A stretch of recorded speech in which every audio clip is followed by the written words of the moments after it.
Hi guys, welcome to the Revive Stronger channel. I am your host as always, Steve Hall, and we are going to go through another summary, episode 106 with Jared Feather. So let's get into it.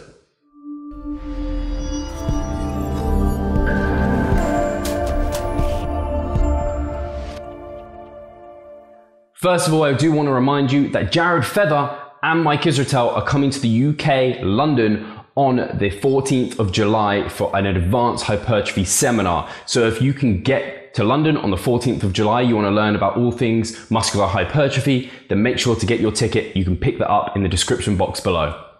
Let's get into the summary points.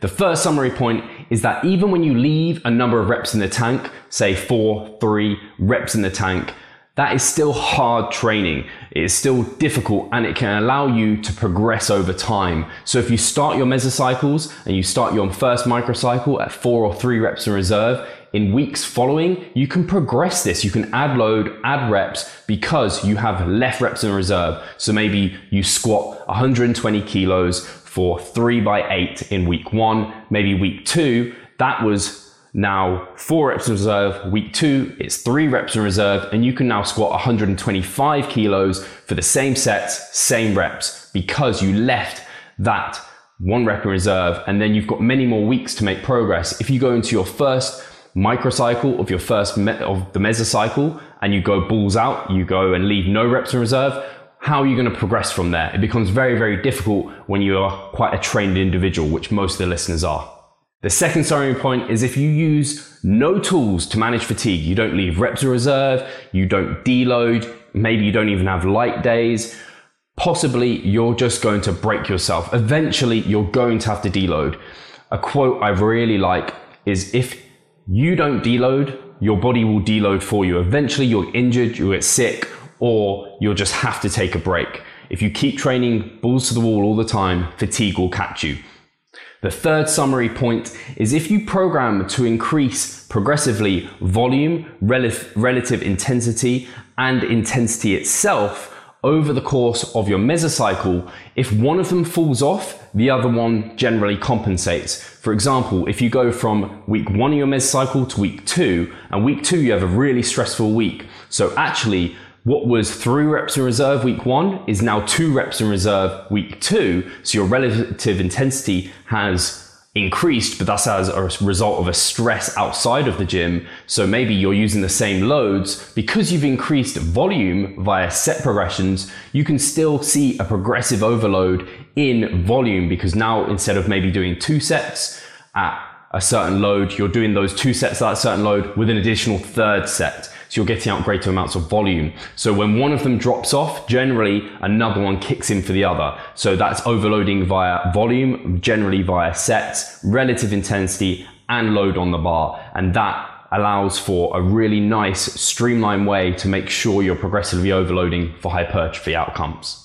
The fourth summary take from today's podcast is that generally more advanced athletes tend to overshoot their reps in reserve, and less advanced athletes tend to undershoot it. So if you're a beginner or more novice, you tend to leave more reps in reserve and you could have pushed a little bit harder, whereas someone more advanced, when they think they have 3 reps in reserve, actually they have 2 or 1 rep in reserve.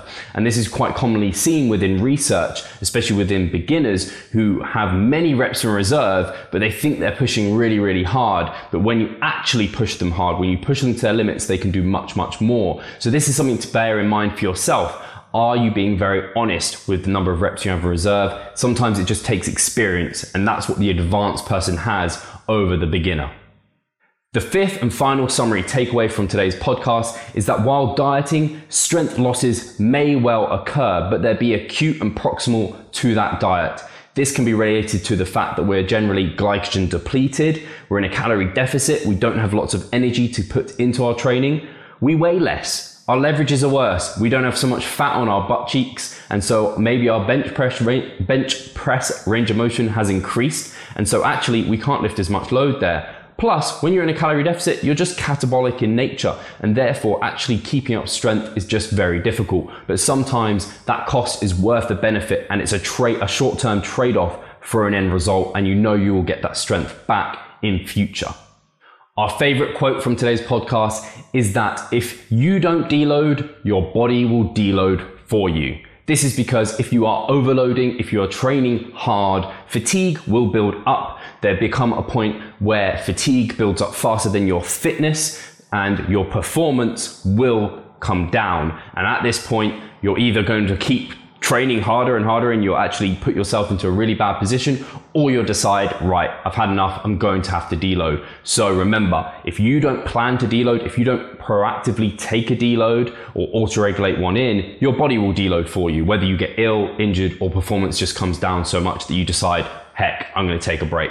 So cheers, guys. Thank you so much for listening to the podcast. So thank you so much for listening to these summary points. As always, your feedback is massively appreciated. Jared Feather and Mike Israetel on the 14th of July are going to be in London. So if you can make it, definitely get your ticket linked in the description box below. It'll be great to see you there. As always, share this, like it, screenshot it, share it over on Instagram. We love to see you guys interacting with us there. And if you haven't already, subscribe to the channel, to the podcast, and we'll see you soon. Revive Stronger.